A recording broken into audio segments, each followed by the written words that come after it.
It's only when we have solid and strong foundations in our lives that we can build something long lasting and strong.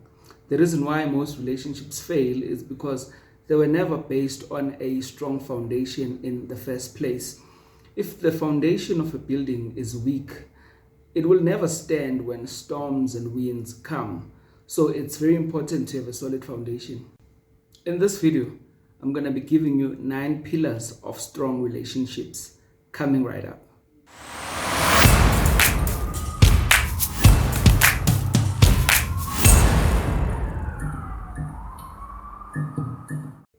What is up, everyone? Welcome back to my channel. My name is KG. Relationships are like buildings, and in order for a building to stand, it needs to have a solid foundation. So there are 9 pillars that are essential in holding together long-lasting relationships. Now, if your relationship lacks any of these 9 pillars, it will not last that long. The first pillar that all relationships need is unconditional acceptance. I mean, none of us are perfect, but sometimes when we get into relationships, we expect the other person to be perfect, only to find that, they are as flawed as us. So when you get into a relationship, understand that the person that you are getting into a relationship with is not perfect. We all have our flaws, And as we navigate life, we are basically trying to improve ourselves. We're trying to, create a better version of ourselves. The reason why most people move from one relationship to another is because they are looking for Mr. Perfect or for Miss Perfect, only to find that both Mr. and Miss Perfect are an illusion. They do not exist because no one is perfect. So you need to find someone that fits your criteria as close as possible. Don't expect someone to tick all your boxes, because you'll find that someone has more characteristics that you require in a partner, but maybe they lack 1 or 2. That's something you can work with. Otherwise, you will keep on moving from one person to another looking for that perfect human being who doesn't exist. So you need to learn to accept people with their flaws, with the understanding that you are also not perfect. Sometimes we turn sincere people away because they have a few imperfections, but no one is perfect, like I said. So in order to find love, in order to make a relationship work, you need to make a few compromises to say, this I can tolerate and this I can't tolerate. Make sure you mention your boundaries and accept people unconditionally. Love in its true nature is unconditional. I'm relating here to true love. It doesn't have to do with what a person has or how a person looks like. True love transcends our so-called shallow expectations. You need to accept your partner unconditionally if you want to make your relationship work. Sometimes people get into relationships with the mindset of, I want to change this person. But no one wants to be changed. No one wants to be transformed, because that implies that they appear to be insufficient. They appear not to be enough. Therefore, when you try to change people, they will resist. The best way to transform people, the best way to get the best version of people is to accept them as they are, understand their flaws, understand where they're coming from, embrace them as they are. That's the best way to transform people. Sometimes it's in the words we use. We often label people as broken. And if someone is broken, then it means they need fixing. And we then take up that Superman or Superwoman cape to say, I'm the one that will fix you, to transform you into whatever that I want you to be. But who are you to want to fix people? You are not God. The best way to fix people is to understand where they're coming from and accept them as they are. So if you want your relationship to last, accept your partner, love them as they are. They are not perfect, yes, but no one else out there is. You are not perfect yourself. So love them as they are. Appreciate the efforts that they are putting into your relationship. Appreciate the time that they are giving you. Don't look for perfection, because perfection doesn't exist. Don't use perfection as your gauge to determine if a person is right for you or not, because there is no single person is perfect. Now, the second pillar of all successful relationships is love. Now, this one seems very obvious, but it's not. The fact that you're in a relationship with someone doesn't necessarily mean that you love them. The fact that someone is in a relationship with you, it doesn't necessarily mean that they love you. They might be there for their own selfish reasons. Maybe they want to sort of get money from you. Maybe they're trying to just sleep with you. Maybe, they have ulterior motives in being in a relationship with you. They may label it as love, but when you look at how that love is expressed, you tend to see that, no, man, this person doesn't really love me. So in order for relationships to last, love must be present. You need to love a person in order for you to build a life with them. And, according to the Bible, one of the characteristics of love is it is not self-seeking. In other words, love is not selfish. The reason why relationships fail, again, is because people get into relationships with the mindset of, what can I get? But relationships only work when two people get into the relationship with the mindset of, what can I give? That's one of the main differences between relationships that work and those that do not. And if you love someone, you will express that love. You will be affectionate. You will randomly do those romantic gestures. You don't have to do it every day. And, we don't all express love the same way. So understand your partner, understand their love language so that you can express love in ways that they appreciate. Understand your own love language as well and find ways to sort of meet each other halfway. It's one thing to say you love someone, but if you don't express that love, sometimes people need to be reminded. Surprise your partner and say, I may not say it all the time, but I appreciate the person that you are. I appreciate what you do for me. That goes a long way. People then get the assurance they need that, no, man, this person really does love me. Sometimes we get caught up in life, busyness of life, and we forget to express love. But if you don't express love, people may think you don't love them anymore, and they may start thinking maybe it's time I leave this relationship. Another characteristic of love that is worth mentioning is love is not prideful.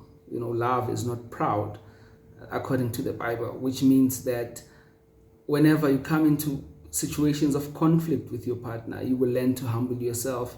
You will not, be arrogant in speaking to your partner. You will not approach the relationship as if it was a competition. You will always, if you find that you are wrong, you must be humble enough to apologize.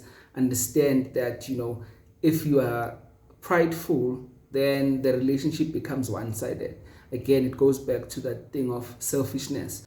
If you approach a relationship with the mindset of, what can I get? Then it's easy for you to be proud because it's all about you. If you make a mistake, you're not going to apologize because it's all about you. It's not about how the other person feels about what you've done or if you've made a mistake. And love forgives.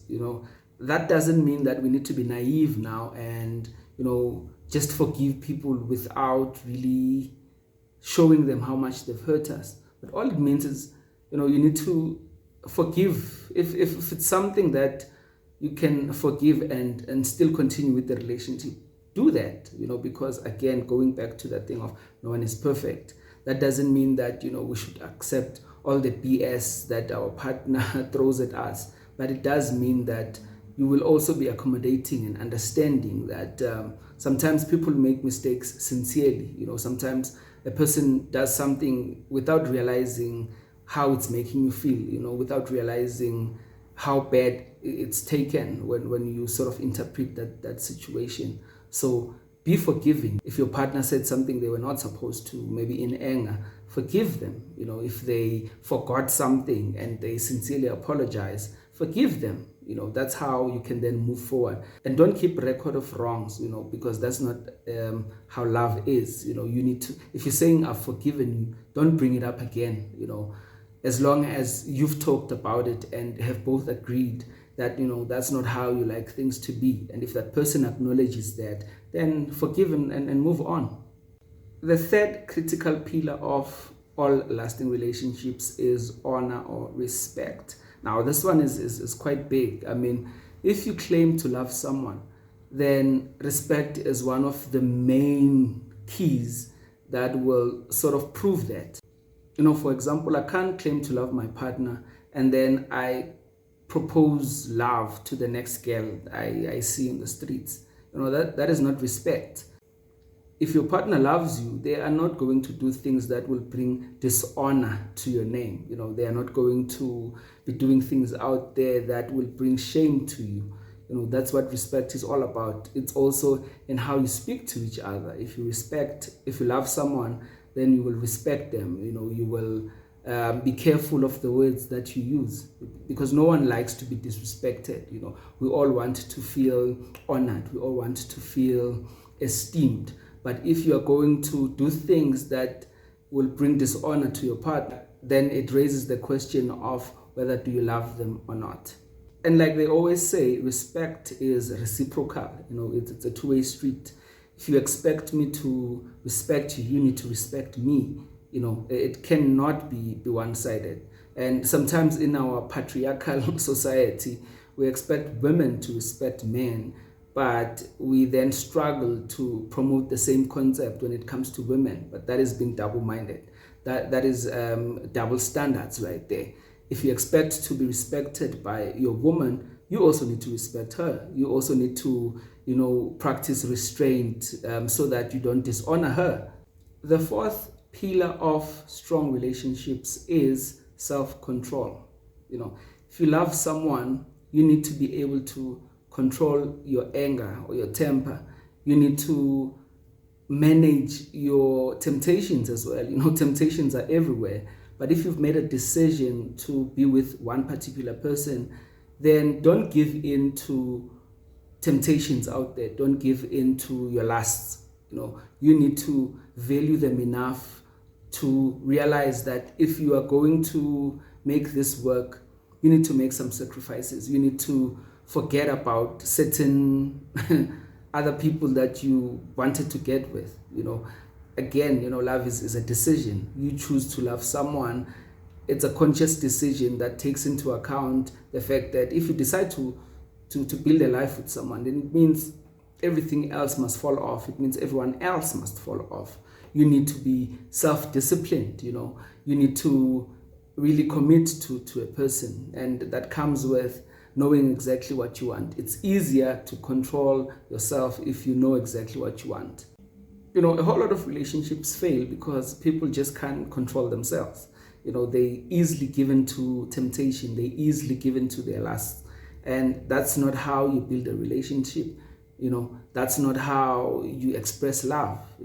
One of the biggest ways of expressing love is the sacrifices you make in order to maintain that love. Jesus said, if you love me, then follow my commands. If you love me, then control yourself. If you love me, then practice some self-restraint. Make sacrifices for this relationship. Number 5, the fifth pillar of all successful relationships is responsibility. When we're in relationships, we will make mistakes. We will, fall short of certain things.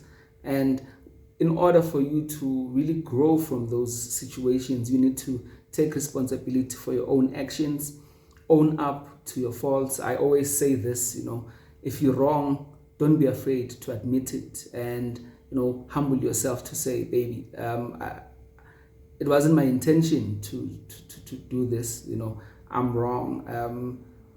I take ownership of what I've done, and I promise you it's not going to happen again, But if you are going to always be defensive, then you are not going to move past that conflict, because you are not taking ownership of your actions, you're not taking ownership of your behavior. Therefore, you will be seen as someone who doesn't really care, because as much as no one is perfect, but we must also acknowledge our faults, without assuming that everyone understands that no one is perfect. Therefore, there's no need for me to sort of own up to my faults and admit that I was wrong. The sixth pillar of all strong relationships is truth and trust. The reason why most relationships don't work is because trust was broken at some point in the relationship. And one thing about trust is that it takes a while to build trust, but it can be lost just like this. Within a blink of an eye, trust can be lost. And trust and truth are interrelated, because we trust those that are true to us. And since trust is built over time, we always look at people's track record when we decide whether to trust them or not. And sometimes, without having all the information, we may have to give someone a benefit of the doubt based on how they've behaved before. So if someone is suspicious, if someone is acting suspicious, if your partner is acting weird and they seem to be secretive about something, then that may raise eyebrows about their trustworthiness, whether they are being truthful to you or not, whether they are being faithful to you or not. So no relationship can survive long term if there's no truth. One thing about deception is that it starts small. Now you must cover your web of lies. In order to make sure that the previous lie remains intact, you need to lie again, and then it becomes this vicious cycle of lies where people even forget, their own lies. It becomes a mess, and it's very difficult to maintain a relationship where there is deception, where there is no trust. If you don't trust someone, even if someone is not doing anything, dodgy, even if someone is not cheating, but because of broken trust in the past, whenever they go out, you may start being paranoid to say, yeah, maybe they are doing what they did before. They are getting back to their old ways. So, be very careful how you conduct yourself in relationships.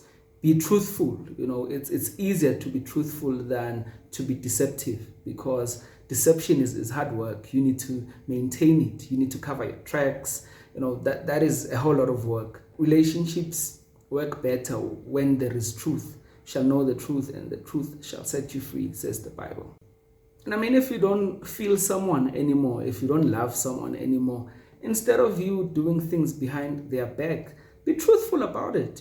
It may hurt, initially when you express that, but I think it's better in the long run if you are just truthful and just say, we tried this, it's not working for me, and I don't think I can do this anymore. That's better than you continuing in a relationship with someone knowing that you don't love them anymore. Now you must lie. Now you must answer your phone outside. Now you must put additional pins on your phone because you don't want them to find out what you are up to. And number 7, faith. You need to have faith, as partners. You need to believe that, as much as there are no guarantees in life, but you need to believe that your relationship is going to work. You need to believe that, if both of you put in the same effort, you will make it against the odds. I know that the divorce rates or breakups, are prevalent. Basically, you may think that the odds are against you, but if you don't have faith, if you don't believe that your relationship can beat the odds, then it's already doomed. Faith is the substance of things hoped for and the evidence of things not seen. So instead of professing what you don't want, instead of being fearful about your relationship based on statistics, believe that your relationship is going to be the exception to the rule. Believe that you have something beautiful, you have something amazing that you guys are building. You need to have faith. And number 8, the 8th pillar of all strong relationships is vision. This is another big one. You can't work with someone if you don't have the same vision. Can two work together unless they agree? Vision is quite important, because in order for you to overcome the challenges on your path, on your journey, it's easier to overcome the challenges in your path if both of you have the same vision. You are basically going for the same thing. That's what it means to have a partner. You are partnering towards a common goal. So relationships often fail because people don't share the same vision. Before you get into a serious relationship with someone, spend time in understanding their values. That will obviously lead you to understanding their vision. Your relationship stands a better chance of surviving if there's a shared sense of vision. a shared sense of purpose. You are partnering, like I said, towards a common vision. Where there's no vision, the people perish. Sometimes people give into temptation. People struggle to sort of self-restrain because they don't have a sense of vision. That is why it's easy for them to risk a good relationship, because there's no sense of vision. But when you know that you and this person have a very powerful vision that you aim to fulfill together, it becomes a lot easier for you to say, I don't need this. I'm fine with my woman. You look good, but I'm happy with what I have. I've got something to build. I'm focused. I'm building towards something significant, and everything else in the background is meaningless to me. The ninth and final characteristic of all strong relationships, so essential pillar of all, the ninth pillar of all successful relationships is communication. Now, this is yet another big one. Oftentimes, people struggle to maintain a relationship because of lack of communication, because most of the conflict that arises in relationships comes from misunderstandings, because of maybe someone said something that was misinterpreted, or someone, intended to say it this way, but it sounded this way. And if you don't communicate, then you won't have an opportunity to clarify, to sort of say, hey, this is not what I meant, this is what I meant, So communication is very key. Sometimes people don't like to interact with their partner when they are angry, and I think that's a good thing, because if you attend to conflict while you are still angry, you may say things that you don't mean. You may say things that are hurtful to your partner. So effective communication in relationships doesn't mean that you are obliged to address issues quickly all the time. Sometimes it may be a good idea to take time out from the situation just to cool off, so that you don't say things that you will later regret. But make sure that you don't delay the communication longer than necessary, because if you do, necessarily address the issue. So effective communication is very key in long-lasting relationships, because what it does is everyone knows what to expect. Sometimes people may have what I call blind spots. Maybe there's something that your partner is doing that they're not even aware that you don't like. And if you don't communicate, you will continue getting frustrated by that thing, but you've never told them, you've never really explained to them why you don't like this and that. So communication really helps grow the relationship, because now you understand your partner more. You know what they don't like, you know what they do like, and you understand them more in terms of why they prefer certain things over other things. So you need to communicate with your partner. Make sure that those communication channels are always open. That's how you sustain a relationship. You need to review, in terms of your vision. Are you still on track? If you don't communicate, you won't even know whether you are still on track when it comes to the shared vision that you have with your partner. And that brings us to the end of the video. Thanks again for watching. If you liked it, please like, share, and comment. Make sure you subscribe to the channel as well if you haven't done so already. Also hit that notification bell so that you can be notified when I upload videos like this. Until next time, peace.